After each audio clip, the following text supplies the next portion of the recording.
Basic financial concepts you should understand. Taxes. Picture this. Imagine you just had a hard month at work, slaving away flipping burgers at your local McDonald's.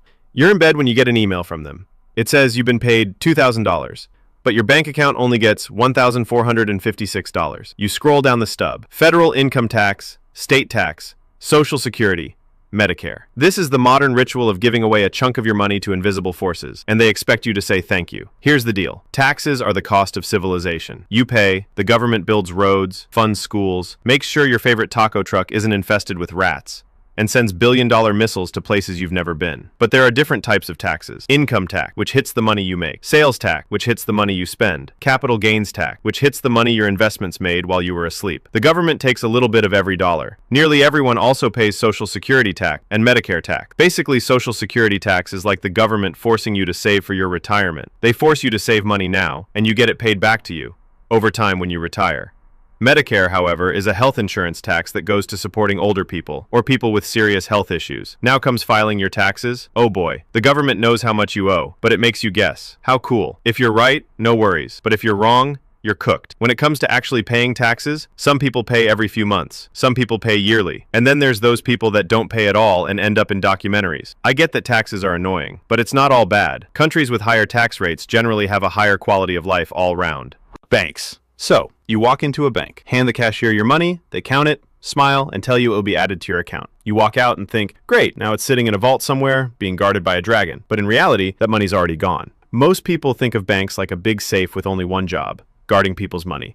But in reality, they are just a middleman or a matchmaker for financial transactions. When you deposited that $1,000, the bank took $900 of it and gave it to someone who wants to buy a jet ski. That system is called fractional reserve banking, which basically relies on the idea that they only actually need to keep a fraction of the money on hand because not everyone is going to show up at the same time asking to withdraw 100% of their account. That is, unless it's 2008, of course, when people lined up to withdraw the entirety of their account, which caused the entire system to crumble. Banks make money by lending your money at a higher interest rate than they are giving you. That's really it. You're the supply of money, and the person borrowing is the demand. The banks entice you to deposit your money because of a few reasons. It's much easier and more convenient to spend on a card or transfer than carrying around cash all the time. They are literally paying you to hold your money with them in the form of interest. It is much safer to keep your money in a bank than in a shoebox in your room. In the US, most banks are insured up to $250,000 per person, meaning no matter what, the government assures you that your money, up to $250K, is safe. Interest. Imagine you borrow $1,000. You have to pay back $1,280. Why? Because of interest. Interest is money's way of charging rent to exist in someone else's hands. When you borrow, interest is the price tag for using someone else's cash.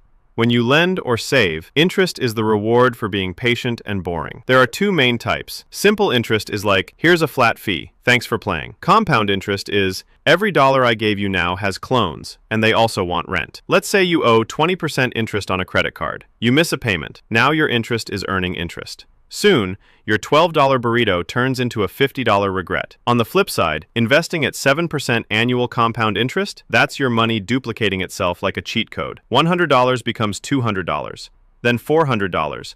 Then one day you wake up and you're old, rich, and a little smug about it. This is why interest is the silent engine behind both wealth and debt. In loans, it's the slow burn that turns small mistakes into financial fires. In investments, it's the time bomb that turns small gains into massive wins. So what's the hack? If you're paying interest, kill it fast.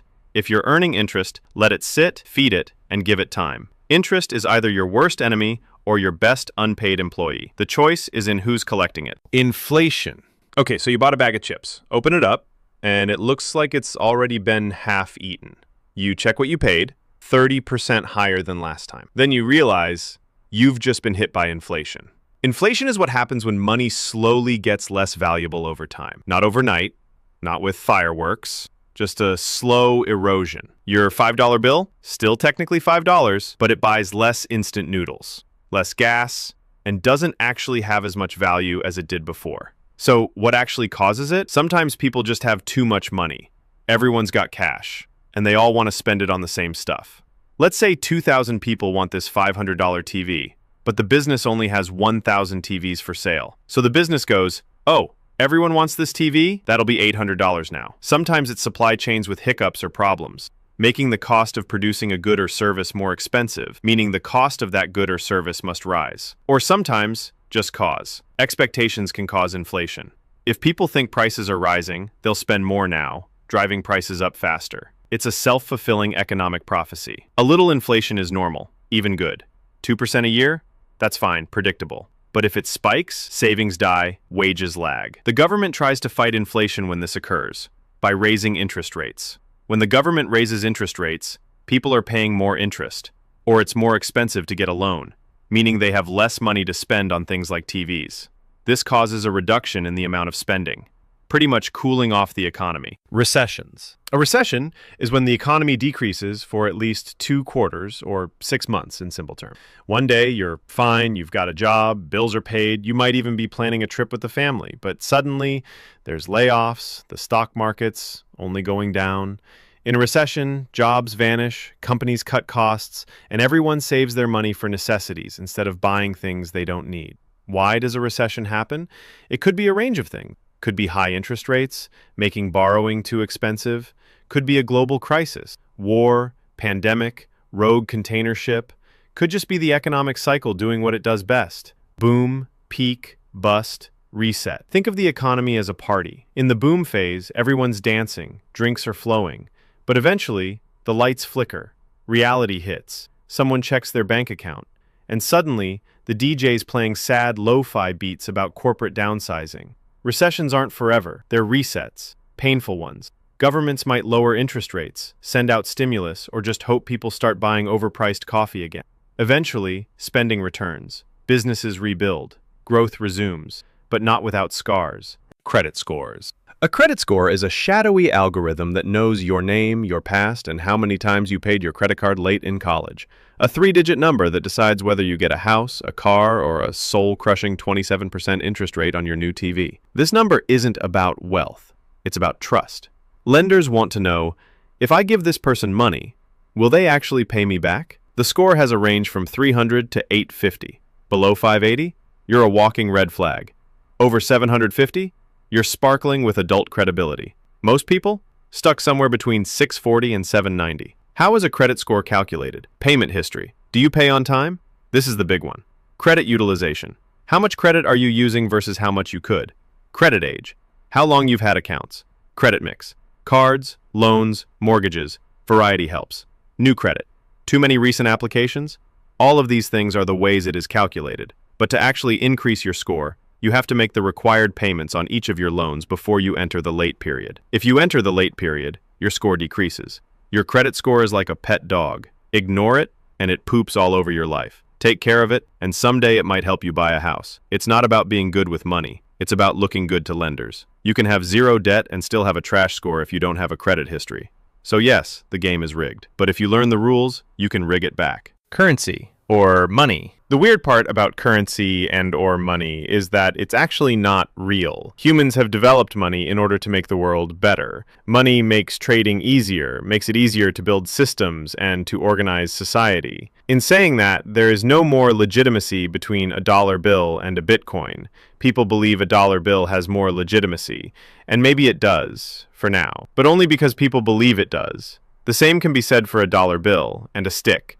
The only reason a dollar bill can buy something, and a stick cannot, is the fact that we as a society have agreed that a dollar bill is worth something, while a stick is not. So how does money actually work? Well, the government prints it, the central banks regulate it, and everyday people trade it in exchange for goods and or services. The reason the banks have to regulate it is because if the government prints too much, then inflation kicks in, and everyone's money becomes monopoly money. If the banks make it so there is too little money, no one can afford to live. Currency, or money, is a social construct built on a shared belief and trust. Investing. So you know what inflation is now, and the best way to combat inflation, so your money doesn't become less valuable, is investing. Investing is what happens when your money stops sitting around and starts working for you. Instead of trading your time for money, you're trading money for more money. The problem is there is risk involved. What can you actually buy? Stocks. Tiny ownership slices of companies. If the company grows, your slice becomes more valuable. Bonds. Basically, you loan money to a government or company, and they pay you back with interest. Funds. Collections of stocks and bonds so you don't have to play financial games one by one. Real estate. Property you hope someone else pays to live in. forever. Of course, there are other things, but they are considered the main one.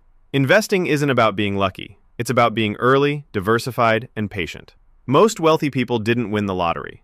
They just gave compound growth 30 years to do its thing. And yes, investing comes with risk. Markets go up, markets go down. But the real danger isn't losing money. It's never investing and watching inflation quietly steal your future. Value.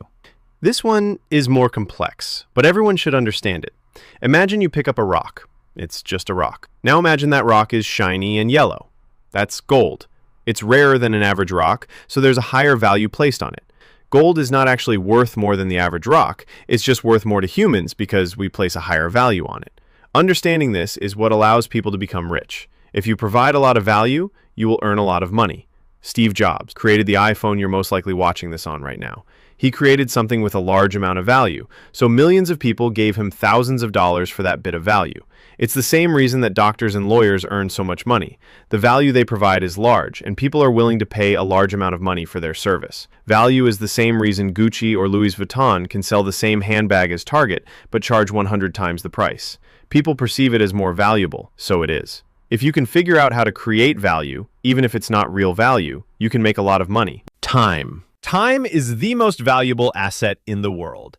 And the best part? Almost everyone starts with a lot of it. You probably have a lot of it left. But no one gets an unlimited supply. Most people work jobs where time is traded directly for money.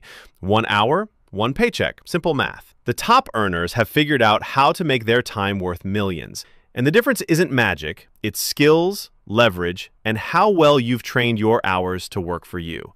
But nowhere does time work harder than in investing. There is no greater force in wealth building. Not luck, not income, time. Because wealth isn't built in days, it's built in decades. Money that sits quietly in an investment doesn't just grow, it multiplies. Slowly at first, then faster. That's why ordinary people with modest paychecks can retire with 7 figures. They didn't beat the system, they used the system. A little money, invested consistently, given enough time, becomes a lot of money. Financial facts that are totally incorrect. Cash is safe. I keep my money in cash so I don't lose anything. It's what people say when they're scared of the stock market, when they don't trust banks, or when they just want to feel like their money is secure. And it makes sense on the surface. Cash doesn't go down. It doesn't crash. You can't lose it to a bad investment. It just sits there, safe and steady. But here's the reality. Cash is quietly killing your wealth. Inflation is eating your money every single day. Right now, inflation's running around 3% annually. That means if you have $10,000 in cash, after 1 year, it's only worth $9,700 in actual purchasing power. You didn't spend a cent, but you lost $300 anyway. Over 10 years, that same cash loses 20 to 30% of its value just sitting there. The number on the bills stays the same, but what you can buy with it shrinks. So while you think you're protecting your money by keeping it in cash, you're actually guaranteeing a loss. You're choosing the certainty of losing to inflation over the possibility of market risk. And that's the irony. People hold cash to avoid risk, but cash is the riskiest long-term position you can take. If you want your money to actually hold its value, it needs to be working, invested, growing. Cash has a purpose: emergencies, short-term needs, liquidity. But as a long-term strategy, it's financial self-sabotage. You should max out your 401k before anything else.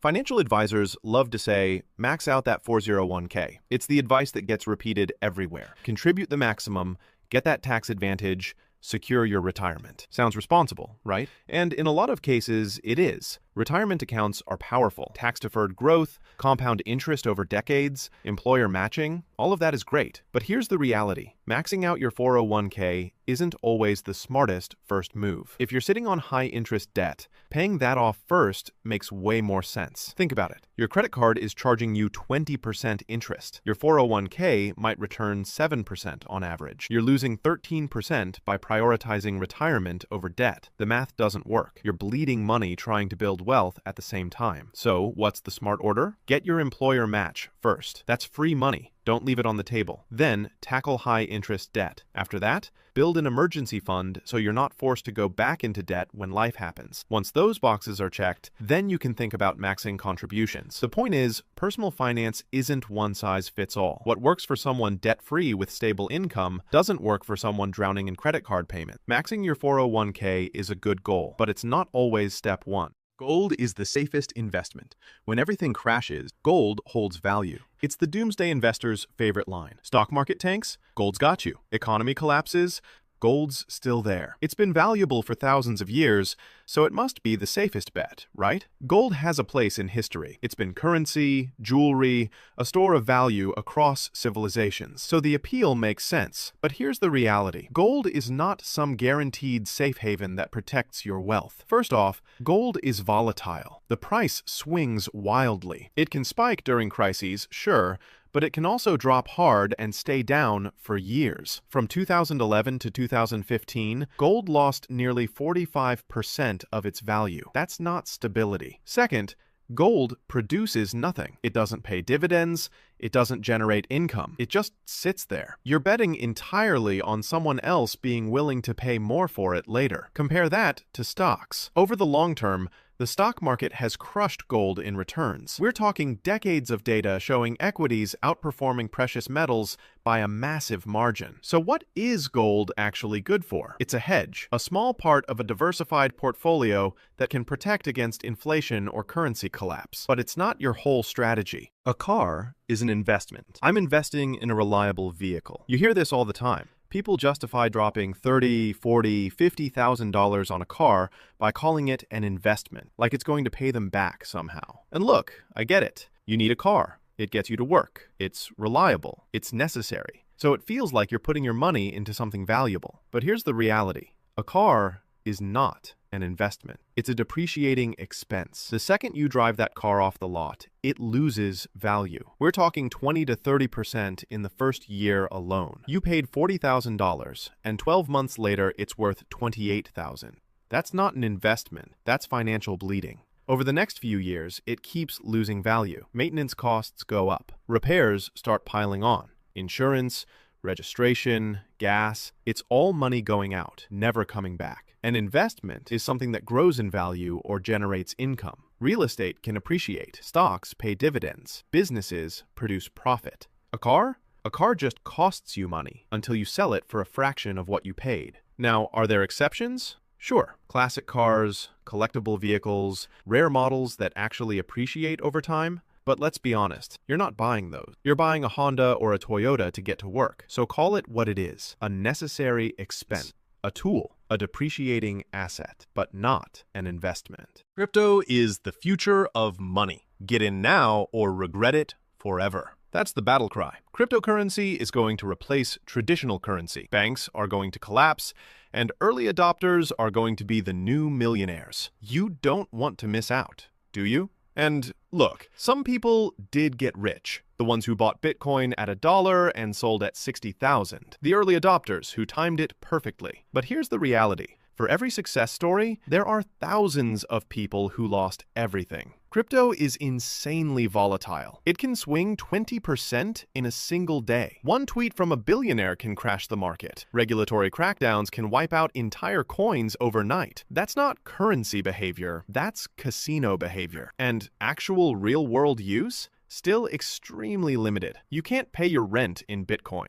Most businesses don't accept it. Transaction fees can be absurd. It's slow, it's clunky, and for everyday purchases, it's basically useless. So what is crypto actually? It's a speculative asset. Maybe it has a future in finance. Maybe blockchain technology changes things long term. But right now, it's gambling, not investing. If you want to throw some money at it, fine. Treat it like a lottery ticket. Only bet what you can afford to lose entirely. But if you're sitting there thinking crypto is going to replace the dollar and make you rich, you're not investing. you're hoping. You need a financial advisor to invest. Investing seems complicated, so you need to pay an expert, right? The stock market, bonds, asset allocation, rebalancing, it all sounds like a foreign language. Surely regular people can't navigate this without professional help. And that's exactly what the financial industry wants you to think. For most people, investing is absurdly simple. You don't need someone in a suit to do it for you. Index funds and ETFs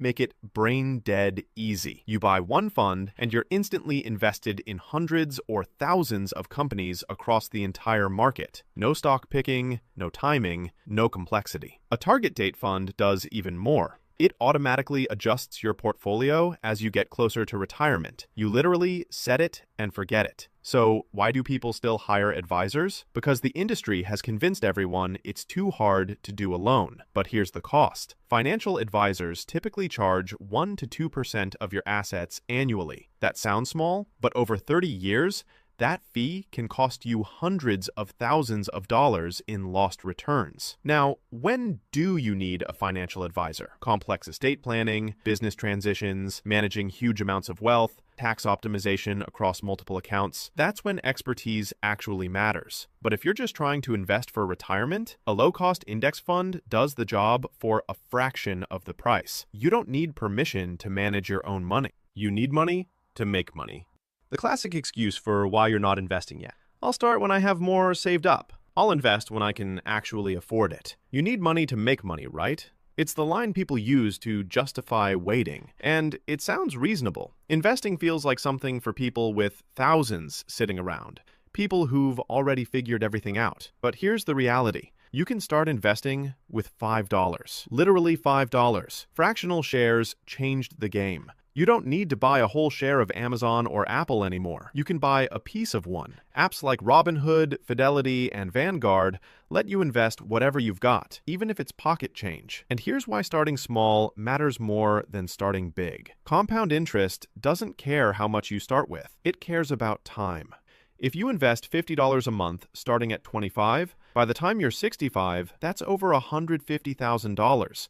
Assuming average market returns. Wait until you're 35 to start, even if you're investing more per month, and you'll never catch up to the person who started earlier with less. The mistake people make is thinking the amount matters more than the habit. Start small, stay consistent. Let time do the heavy lifting. You don't need money to make money. You just need to start. You need a credit card to build credit. Everyone says, get a credit card or you'll have no credit score. You turn 18, and suddenly everyone's telling you the same thing. Get a credit card. Start building credit. You'll need it for everything. And look, it sounds logical. Credit cards report to credit bureaus. They show you can handle borrowed money. And over time, that builds your credit history. So the thinking goes, no credit card equals no credit score equals you're screwed. But here's the reality. Credit cards aren't the only way to build credit. Not even close. Your rent payments?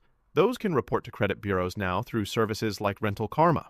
You're already paying it anyway, so why not get credit for it? Utility bills and phone bills can help build your credit history through programs like Experian Boost. Those on-time payments you've been making for years can actually count toward your score. Then there are credit builder loans. You borrow a small amount, the bank holds it, you make payments, and by the end, you get the money back with a credit history built. You can become an authorized user on someone else's card. Their good payment history gets reported to your credit without you even using the card. Student loans, car loans, personal loans, all of these report to credit bureaus and build your history. So the truth? Credit cards are one tool. A useful one, sure, but they're not the only way in. Renting is throwing money away. Your parents probably told you renting is just making someone else rich. It's the advice that gets passed down like some universal truth. Stop wasting money on rent. Buy a house. Build equity. At least you'll own something.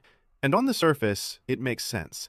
When you rent, you pay every month and walk away with nothing. When you buy, that monthly payment goes towards something you own. Sounds like a no-brainer, right? But here's the reality. Buying a house costs way more than just the mortgage. You've got property taxes that never stop, homeowners insurance, maintenance and repairs that come out of nowhere, the roof needs replacing, the furnace dies, the plumbing breaks, and all of that is on you. Then there's the down payment. That's tens of thousands of dollars up front that could have been invested elsewhere, growing over time. In many markets, when you actually run the numbers, renting and investing the difference beats homeownership by a lot. You're not throwing money away. You're buying flexibility and liquidity. Plus, if you're not staying in one place for at least 5 to 7 years, the closing costs and transaction fees wipe out any equity you might have built. So when does buying make sense? When you're settled, when the market supports it, and when you actually want the responsibility. You can time the market.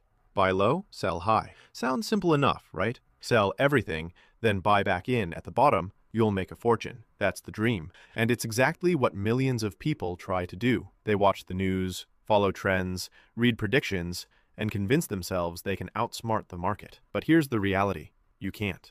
And neither can the professionals. Study after study shows that even expert fund managers with entire teams of analysts fail at timing the market consistently. The ones who get it right once, they rarely get it right twice. It's basically luck disguised as skill. And here's the kicker. Missing just the 10 best days in the market over a 20-year period can cut your returns in half. Think about that. 10 days out of thousands, and your entire strategy falls apart. The problem is, those best days usually happen right after the worst day. So if you panic and sell during a crash, you missed a recovery. You lock in losses and miss the gains. The data is clear. Time in the market beats timing the market every single time. So what actually works? Dollar cost averaging. Buying consistently, whether the market's up or down. Staying invested long term. Ignoring the noise. You're not smarter than the market. Nobody is. Stop trying to beat it and just ride it. Paying off your mortgage early is always smart. Being debt-free sounds like the dream, right? No more monthly payments, you own your home outright, financial freedom. So naturally, you should throw every extra dollar at your mortgage and pay it off as fast as possible. And emotionally, that feels amazing. There's real psychological value in owning your home free and clear. But here's the reality. Mathematically, it's not always the smartest move. If your mortgage rate is 3% and you can invest that money and get an average return of 8%, you're losing money by paying off the mortgage early. That extra payment could be growing elsewhere, earning you way more than you're saving in interest. It's called opportunity cost. Every dollar you put toward your mortgage is a dollar that's not compounding in the market for the next 20 or 30 years. Now, when does paying off your mortgage early make sense? When rates are high, when you're close to retirement and want stability, when the peace of mind is worth more to you than the potential returns. That's the thing. Sometimes the wrong financial choice is the right personal choice. If being debt-free lets you sleep better at night, that has value too. But if you're making extra payments just because it sounds responsible, run the actual numbers first. You might be sacrificing hundreds of thousands in long-term growth for the feeling of security today. Student loans are good debt. It's an investment in your future. That's what they tell you when you're 18, signing loan documents for tens of thousands of dollars. Education pays off. A degree opens doors. Student loans are good debt because they're helping you earn more later. And sometimes that's true. Sometimes. But here's the reality. It depends entirely on the degree, the school, and the career field you're going into. An engineering degree with $30,000 in debt, that can work. You graduate, get a solid paying job, pay it off in a few years, and move on with your life. An art history degree with $200,000 in debt from a private university, that's financial suicide. You're starting your career already drowning, and the income isn't there to justify it. The trap is that student loans follow you forever. You can't discharge them in bankruptcy. They don't go away. Miss payments, and they'll garnish your wages. Default, and your credit is destroyed. So the real calculation isn't, is college worth it? It's, is this degree from this school at this cost worth it compared to what I'll actually earn? Because a $100,000 education that leads to a $40,000 salary isn't an investment, it's a trap. Student loans can be good debt if the numbers make sense, but too many people take on massive debt without ever running those numbers. And by the time they realize the math doesn't work, it's too late. Financial habits that secretly make you richer. Spending money to save time. Most people think getting rich means spending less, cutting subscriptions, skipping takeout, doing everything yourself. But the wealthiest people spend more, and they do it on purpose. They buy back time. Paying for grocery delivery, cleaning help, or software that automates boring work seems wasteful, until you realize time is the only thing that can't be replaced. Every hour you outsource becomes an hour you can spend earning, thinking, or resting. all things that multiply over time. The average person trades time for money. The rich trade money for time. It's not about luxury, it's about leverage. If your time is worth $50 an hour and you can pay someone $20 to handle it, you're not being lazy, you're compounding productivity.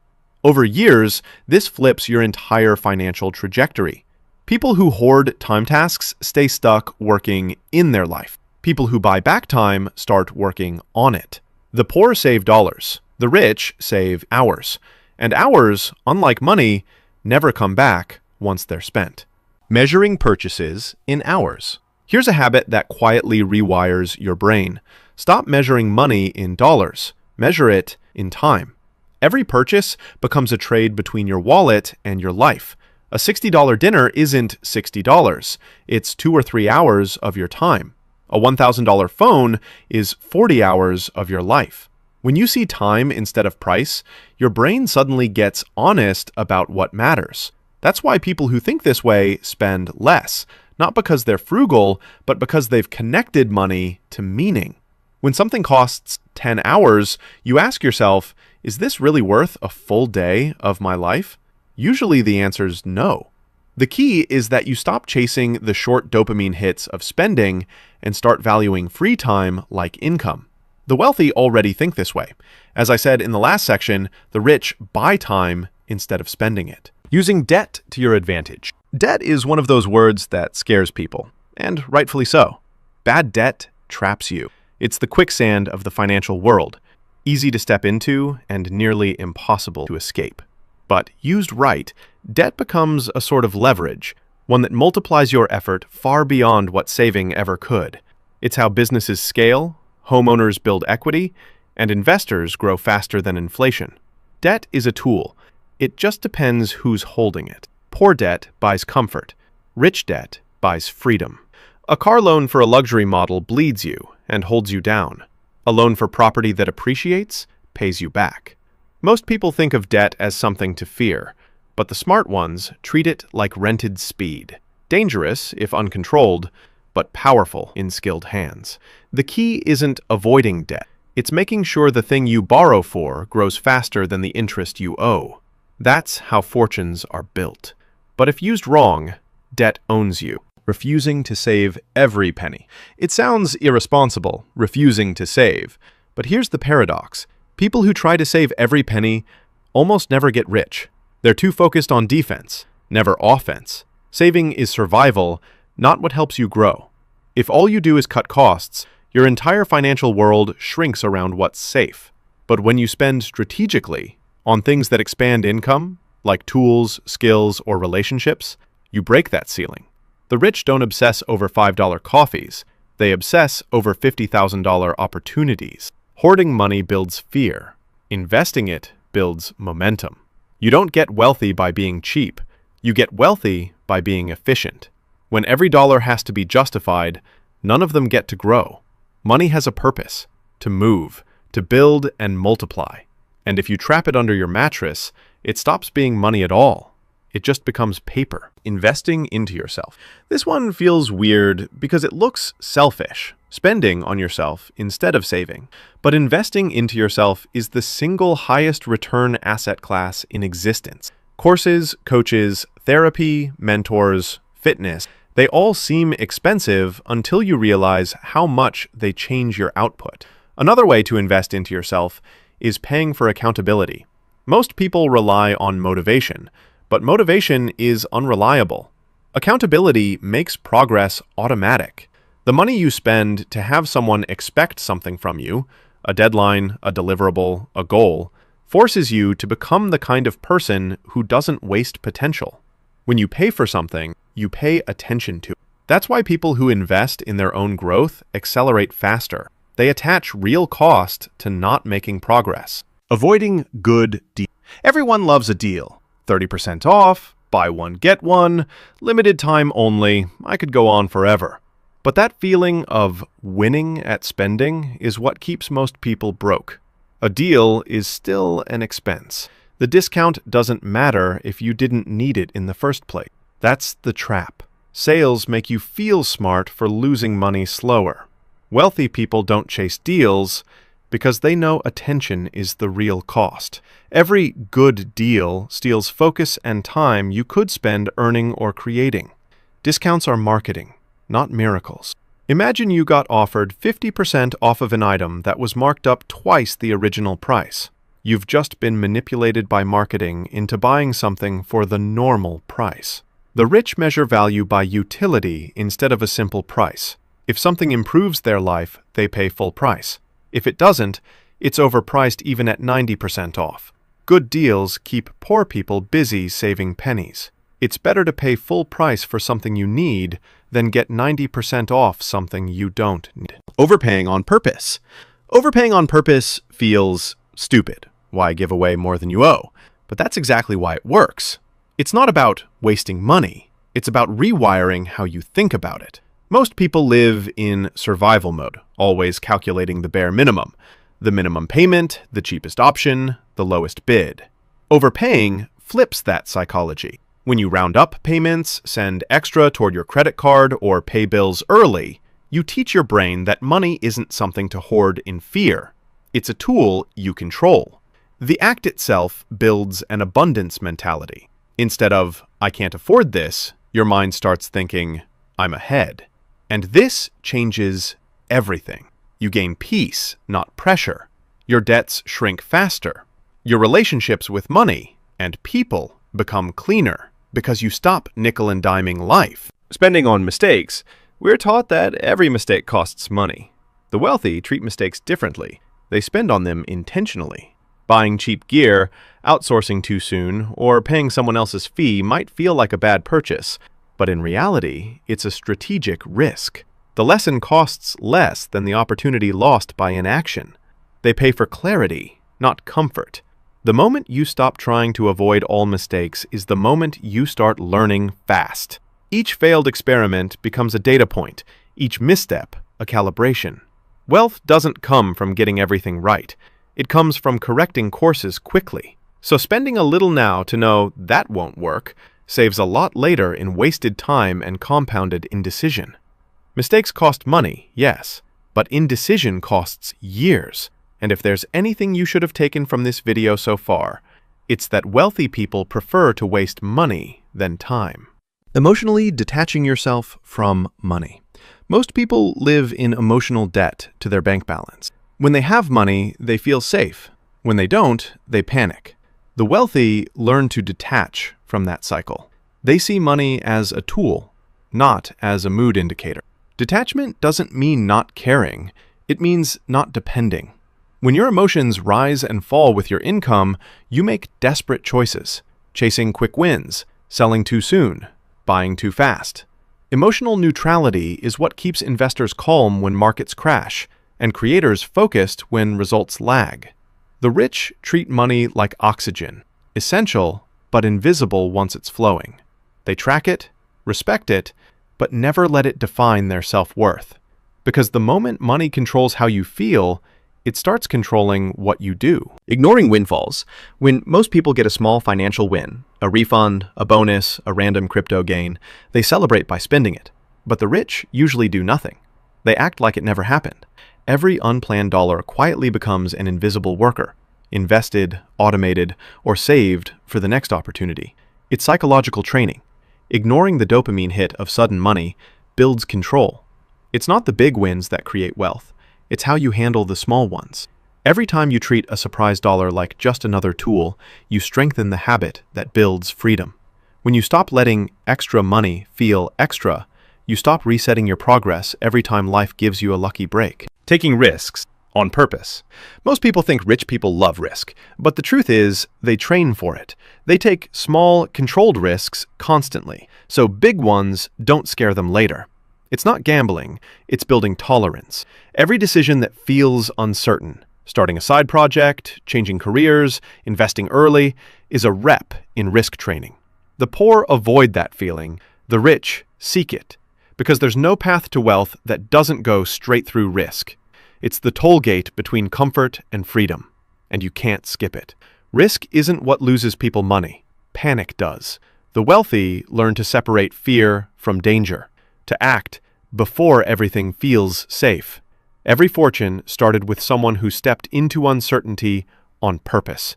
The goal isn't to eliminate risk, it's to get so familiar with it that you stop needing certainty to move forward. Only buy things you can afford. Most people think, can I buy this means, do I have the money? But the rich think differently. They ask, can I afford this? There's a huge gap between the two. You can purchase almost anything with debt, credit, or sacrifice, but you can only afford what won't change your stress level after you buy it. If it steals sleep, time, or future freedom, it's not affordable, it's just available. The wealthy measure affordability in peace of mind, not price tags. They buy slowly, deliberately, only when it costs them nothing beyond money. Because the truth is, being able to buy something doesn't make you rich. Being able to buy it and feel nothing afterward does. Using envy as power. Most people waste envy. They treat it like poison. The wealthy use it like data. When they feel jealous, they don't hide from it, they study it. Because envy points directly to the gap between what you want and what you've built. If you feel it, it means something in you recognizes possibility. Instead of resenting that person, they reverse engineer them. Habits, systems, mindset, until they turn jealousy into a map. It's your emotional navigator, showing exactly where your next level lives. The poor try to silence envy. The rich try to decode it. Because you can't transform what you won't look at. Every feeling of why not me is a mirror saying it could be. The difference is what you do next. Every financial trap middle-class people fall into. Lifestyle creep. Lifestyle creep is when your spending rises to perfectly match every raise you get. You make more money, but somehow you're still broke at the end of every month. It happens everywhere. Promotions, bonuses, new jobs. The income goes up, and quietly, invisibly, so does everything else. At first, it feels like reward. You worked hard, you earned more, so you deserve better. Maybe it starts small. A nicer apartment, a faster internet plan, eating out twice a week instead of once. Each upgrade feels justified, reasonable, like you're finally living the life you were supposed to. Your brain tells you this is progress, you're moving up. Then the raise hits your account, and within weeks it vanishes. Rent is higher now. The car payment is bigger because you traded up. Subscriptions you forgot about pull 20 here, 15 there. The grocery bill doubled because you buy the good stuff now. None of it feels wasteful. It all feels normal. But here's what actually happened. Your lifestyle expanded to consume every extra dollar. You're not saving more. You're not investing more. You're just spending more to feel the same. The gap between